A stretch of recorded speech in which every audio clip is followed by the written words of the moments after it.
Bonjour, je m'appelle Franck Coustet, je suis partie civile contre Jean-Claude Juncker et depuis 3 ans maintenant, j'essaye de voir mon dossier et je n'y arrive pas. Le parquet de Luxembourg, en la personne de M. Jean-Paul Friesing, qui n'est autre que lié familièrement avec l'épouse de Jean-Claude Juncker, bloque les réquisitions en vue de l'interpellation de Jean-Claude Juncker. Jean-Claude Juncker, président de la Commission européenne aujourd'hui, est l'ancien Premier ministre qui a fait assassiner un homme en vue de lui spolier la fortune au Luxembourg. Je m'en suis aperçu par mon métier au départ, où j'ai aidé un ami, l'héritier, qui a vu effectivement Jean-Claude Juncker peut-être un sauveur, alors que celui-ci n'a fait que d'essayer d'étouffer cette affaire. Mandataire, partie prenante, partie civile, j'ai bien compris cette affaire qui remonte à 2009, où en réalité mon ami devient l'héritier en titre d'une donation d'abord et ensuite d'une négation. Sauf que le notaire, Jacques Delvaux, n'enregistrera jamais cette donation et comme par hasard, le légataire mourra quelques jours plus tard pour ne jamais remettre cette donation. 1 an et demi plus tard, mon ami, en ma compagnie, revient pour refaire cette donation à la personne de l'épouse, la veuve. Comme par hasard, cette épouse aura un accident dans le cadre de sa maison domestique, sera d'une part accompagnée à l'hôpital, par qui on ne sait pas, et ensuite cachée dans une maison de retraite. Je la retrouve, je demande à mon ami l'héritier de relancer cette donation, puisque voulant m'aider, j'avais des choses à payer. En réalité, cette donation sera une nouvelle fois supprimée, ou en tout cas collectée par le ministère public, qui ne souhaitait pas que cette donation se fasse. Pourquoi? Et je l'apprendrai beaucoup plus tard, c'est-à-dire en 2013, fort de mes plaintes et de mon mandat, par Robert Biver, le procureur général de l'époque. En réalité, cette donation qui aurait dû être le 11 juillet 2012 à 23 millions d'euros, plus 12 millions que la notaire venait de voler, elle est toujours en fonction, je parle de Martine Venandi.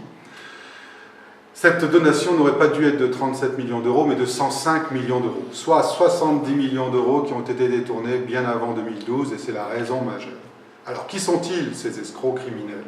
Ces escrocs criminels, pour une bonne partie, sont la famille Grand-Ducal qui a volé plus de 32 millions et demi, mais aussi Jean-Claude Juncker, 7 millions, et puis, bien entendu, François Biljeune, qui est d'ailleurs un ami du notaire, qui après, d'ailleurs 2011, qui après donc 2 tentatives, un assassinat et une tentative d'assassinat, a décidé de vendre son étude fin octobre 2011. Jacques Delvaux, qui est bien entendu mouillé jusqu'aux os, ne sera jamais inquiété. En 2014, je saisis le juge d'instruction, comme je vous l'ai dit, parce que je suis mandataire, parce que je suis partie prenante, et parce que tout simplement je veux que la vérité éclate. Le juge d'instruction, Michel Appeling, décide de faire une enquête criminelle après un certain nombre de pièces que je lui ai remises, et bien entendu en lui expliquant qu'il y avait eu des accidents plus que suspects. Le juge d'instruction décide en octobre 2015 de l'audition, des réquisitions auprès du parquet, c'est comme ça que ça se passe, on fait des réquisitions en vue de l'audition de Jean-Claude Juncker et de son interpellation, de source sûre. Le problème, c'est que le parquet résiste. Le parquet ne veut pas me montrer, bien entendu, les documents, parce que si en montrant les documents, ils savent que je vais agir et que je vais donc faire exécuter la décision, voire la mettre dans la presse. Donc j'alerte la presse en disant que depuis 2 ans, je fais des recommandés, disant que j'ai tout pouvoir pour pouvoir effectivement agir et donc voir ce dossier. Au lieu de ça, en août 2016, je viens au parquet, on fait un complot, on met en prison pendant plus de 40 jours, et aujourd'hui, par défaut, l'on m'a condamné à 800 € d'amende, 2 mois de prison avec sursis et 5 ans de probation. Bien entendu, je vais faire appel, mais au dehors de tout cela, ça montre à quel point aujourd'hui le Luxembourg est une république bananière, quand on n'essaye même pas de voir qui a tué ces gens, ce couple qui n'avait pas d'enfants, ils l'ont fait d'ailleurs exprès, pas de successeur normalement, mis à part cet héritier qui avait été décidé donc dès 2007 d'ailleurs, et qui en 2009 devient l'héritier en titre.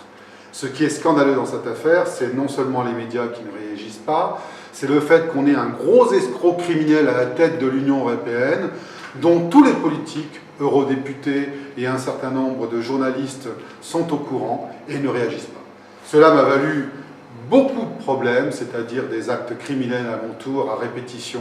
Et cette affaire ne concerne pas d'ailleurs que le Luxembourg, puisque deux autres États contre lesquels je suis partie civile, la France et la Belgique, a agi dans ce sens.